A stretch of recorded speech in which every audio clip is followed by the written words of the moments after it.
Alright, today should be a pretty quick session, guys. It's 1:05 p.m. on Monday, week 23 of the bulk, week 2 of the mini cut, so the mid-bulk mini cut. I'm still technically bulking, which is why I'm still continuing this and calling it the bulk series. Just because I've had a mini cut, I'm not going to like end it and then start a new bulk series after that. It just seems a little bit pointless to me. So yeah, week 23 of the bulk, week 2 of the mini cut is kicking off today. And yeah, I'm down I think 7 pounds in the first week, so things are traveling pretty good.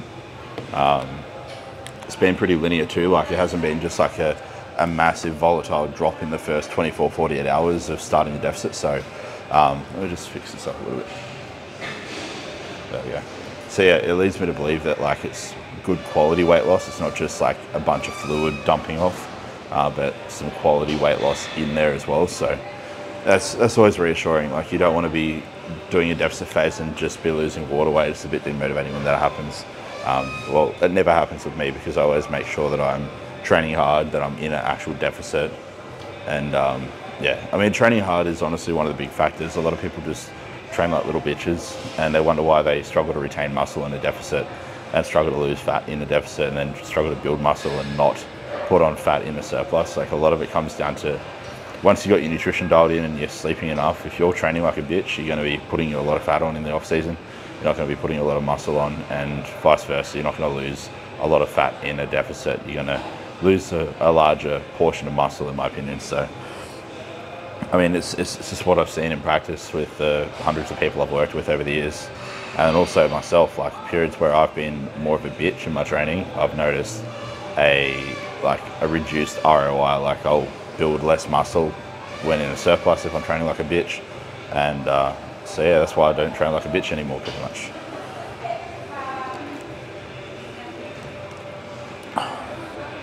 We'll mix up the AAs. Still using these. I just want to get rid of them basically. I'll probably won't buy them again because they've got electrolytes in them, and like I said in a video a while back, recent video, I want to try and get my like potassium and sodium predominantly from my diet and just standardize it by standardizing my diet as opposed to using supplements containing electrolytes in it. I don't think that they're like inferior in any way, but I'd just rather my EAAs just be EAAs, if you get what I mean. Shit, what am I doing?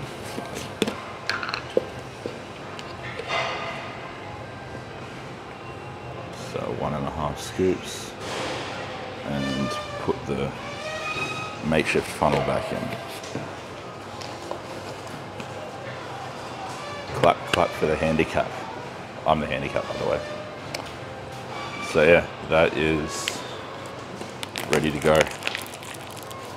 But training chest and side delts today, so pretty straightforward, like relatively quick session, I want to say. 3 chest exercises and then 1 side delt exercise. Got a lot of sets on the side delt exercise. I'm doing 5 sets, but I mean, it's only 1 exercise, so that's why. And then all the other exercises, I believe, are 3 sets. I'm not really pushing volume in this mini cut, just kind of keeping it static. I'll push volume up a little bit when I'm out of this mini cut, when I have the recovery capacity to like actually bounce back from that extra volume and have it be productive, I suppose, and not counterproductive. Because when you're eating less food, even though I'm still eating a decent amount of food, like a mini cut for me, a starting mini cut is 4,000 calories, which is most people's bulks, or what most people would get morbidly obese on. But yeah, I'm losing weight on it. I lost 7 pounds in the first week, so it's clearly effective for me. Yeah, lost my train of thought there.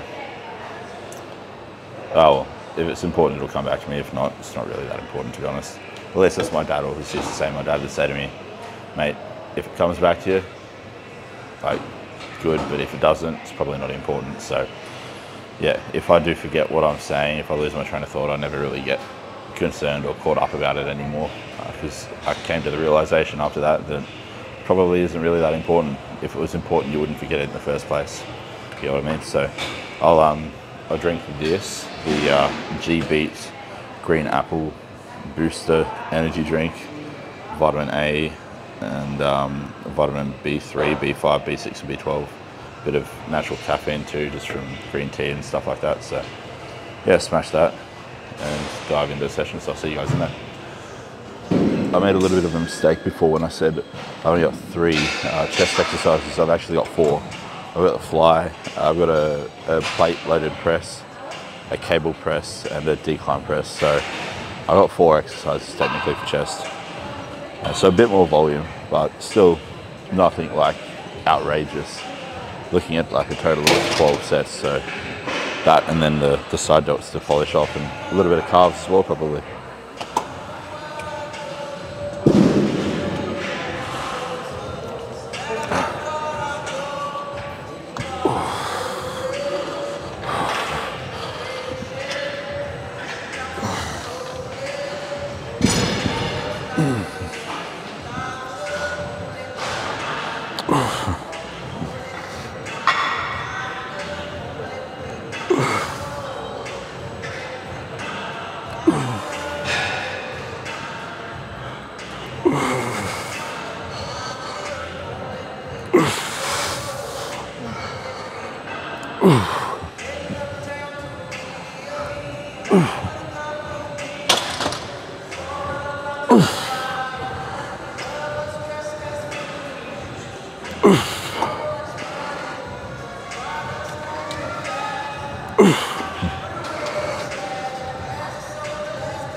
Alright, so third and final set of these before we go into the plate loaded press, or converging press, whatever the fuck you want to call it, which is actually my favourite exercise of the whole session.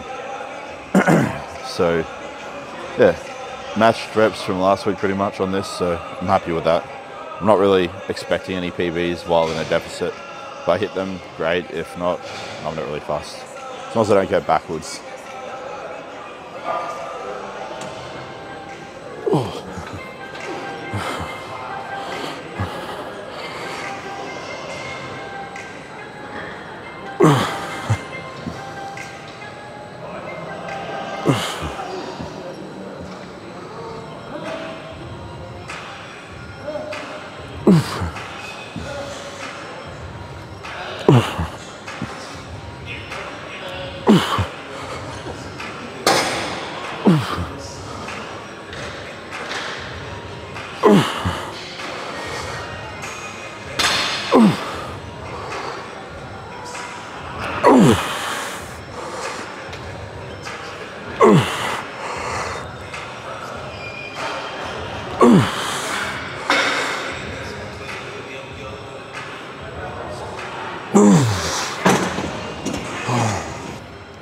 No real change here, just the same weight as last week. Same number of sets. Whew. Actually, I'll push the most recently injured side up first.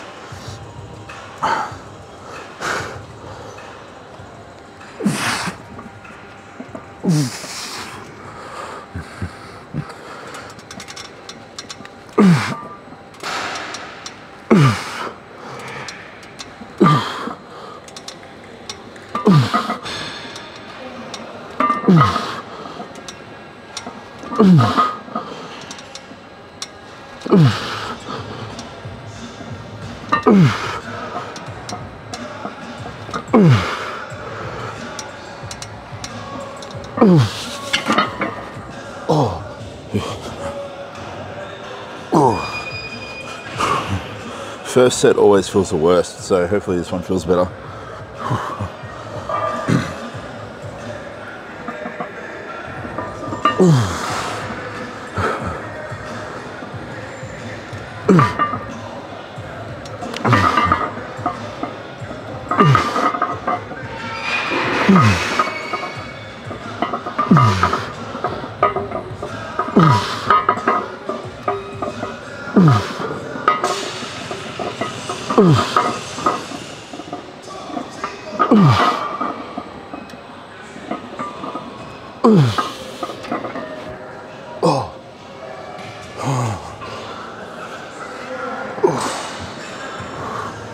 See if I can press both up at the same time.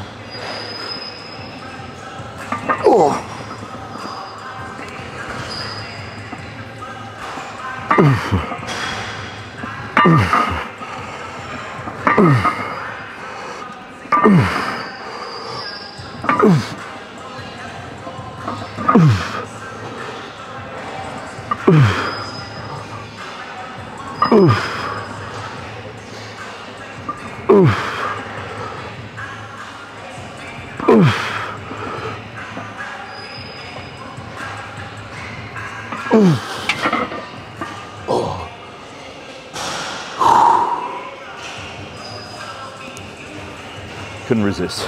Had to go for a rep PB, so yeah, 11 reps.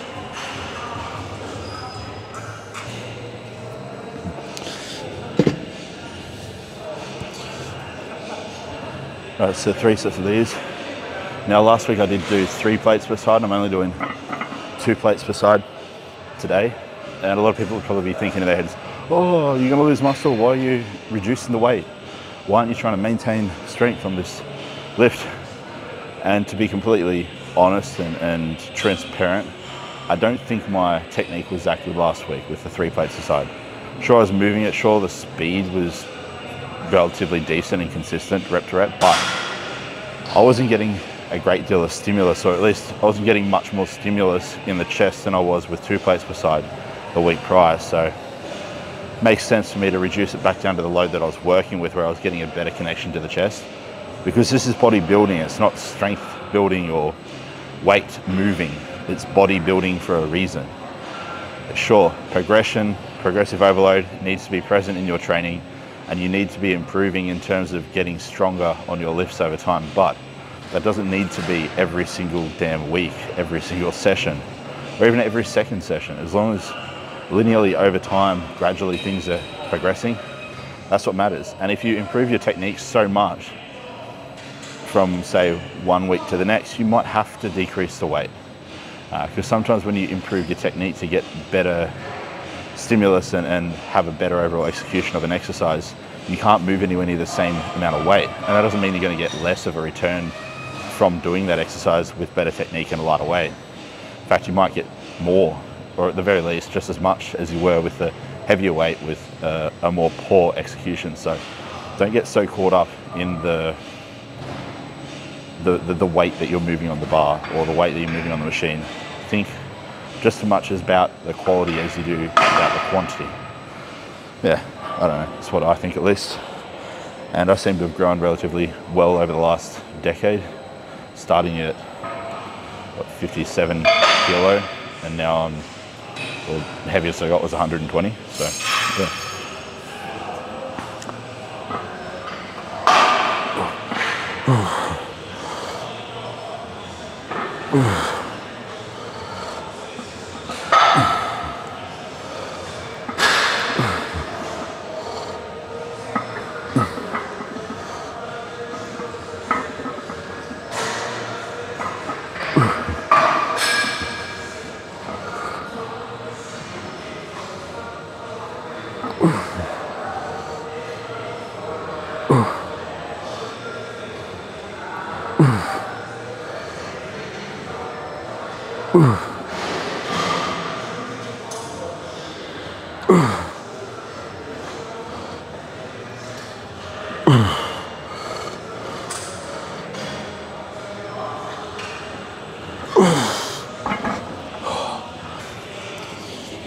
So I lowered the seat 1 notch. Felt a little bit too high. Like when I was getting into the bottom of the rep, I wasn't really feeling a lot of stretch or tension through the chest. And that's a bit of a, I suppose, a way of getting some biofeedback when you're doing your training, guys. Like if you feel like when you're doing an exercise, you're not really getting much like stretch through the target muscle or stimulus in general, like a good contraction, try adjusting the machine if you're using a machine, because a lot of the time it might just be a matter of changing the seat height by 1 or 2 levels or changing your grip width by 1 or 2 inches. So I'm going to go with a slightly wider grip on this set and with slightly lower seat settings, so that way I'm in a little bit more elbow flare. I'm not tucking as much. I'm going to get more of a stretch at the end of each rep with that wider grip.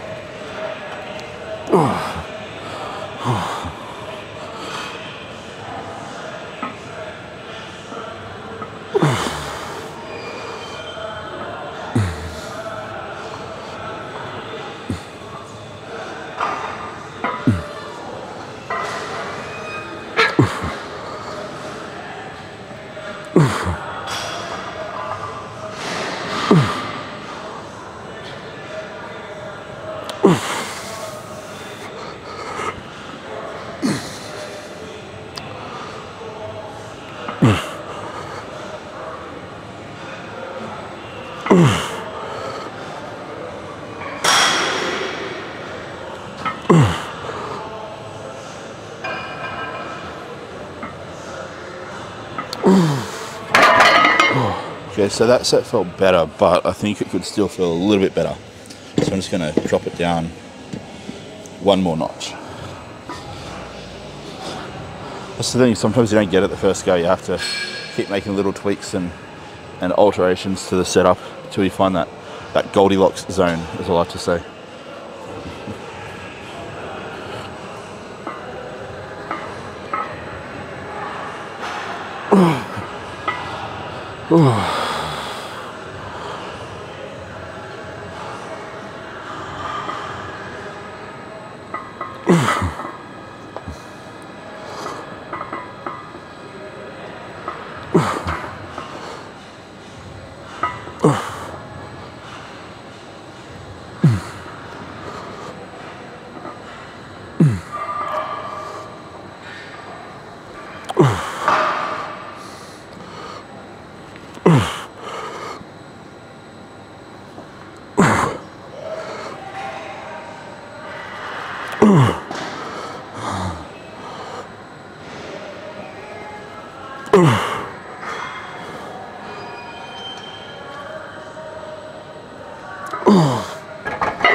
Same weight as last week, nothing special.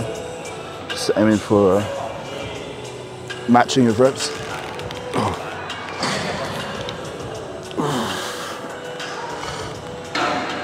Alright, this feels unevenly loaded. Oh, that's right. There's 2 different sized carabiners on here, that's why. See, even something as little as that, just different sized carabiners on either side of a machine can fuck with the whole mechanics of it. So something feels off, it probably is. This feels much better. No, it doesn't. Now it feels too... I'm just not going to do this exercise. This is a fucking joke. I'm going to do something else. I'll do dips. Okay. Full stack. Only way to go.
So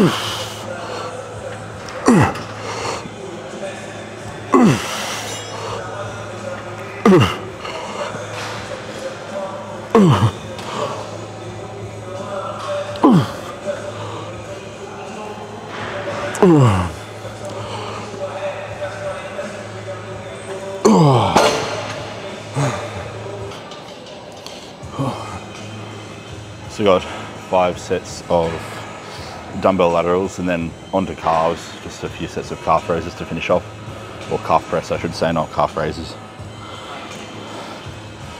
Yeah, these I've actually felt a lot more stimulus than I have with the machine lateral lately, so I might even phase the machine lateral out completely soon and just replace it with dumbbell work and cable work only.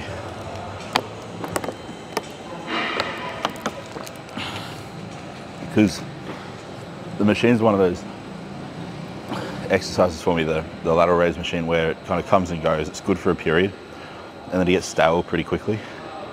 So I have to rotate that out every once in a while, but dumbbells I could honestly keep in indefinitely, I reckon, and I just always feel them in the shoulders. Same things with cables.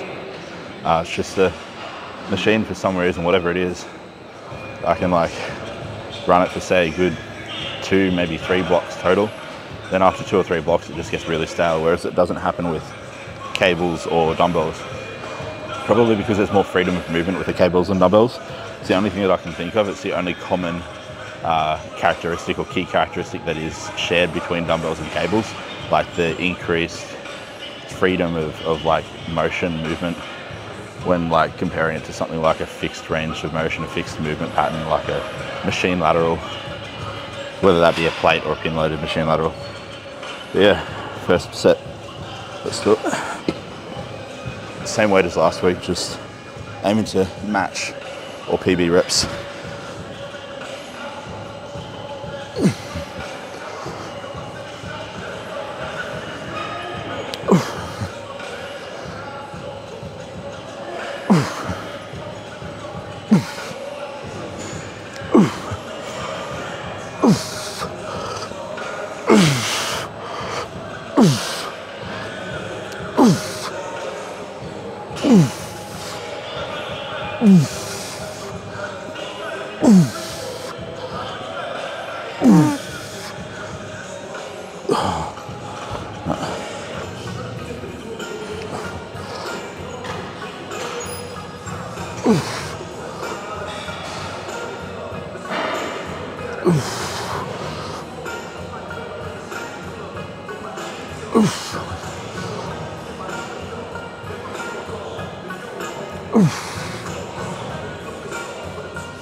Thought I better move the camera a little bit. I almost took it out before doing my lateral raises.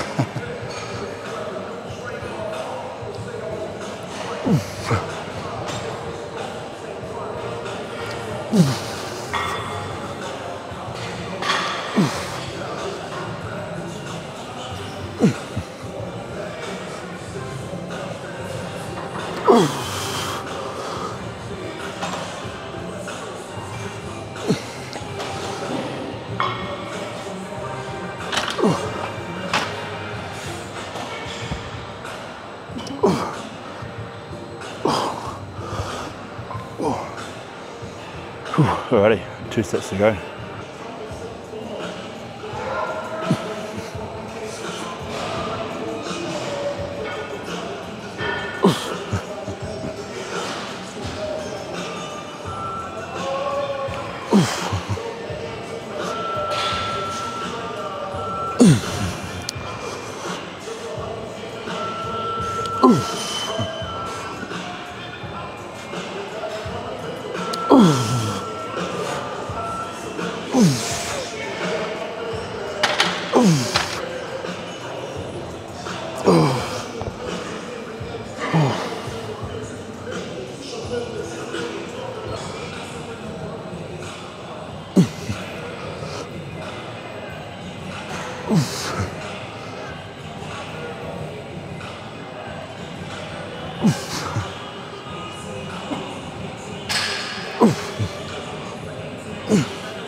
Nothing like a little bit of panic at the disco to finish a session off to.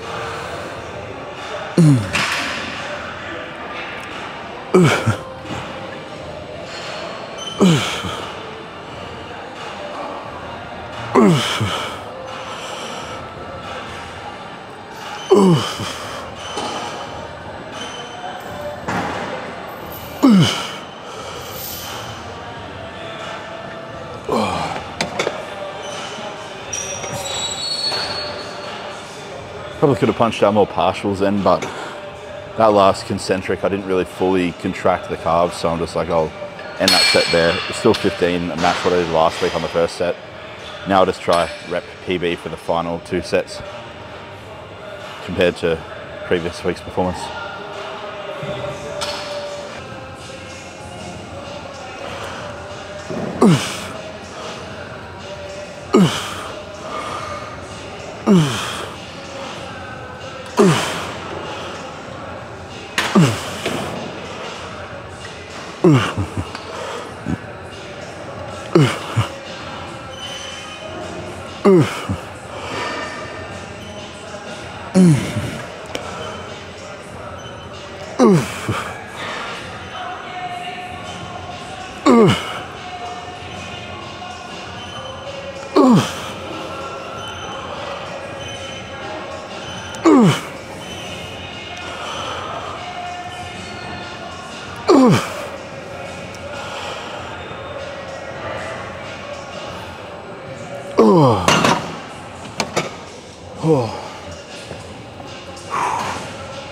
One set to go.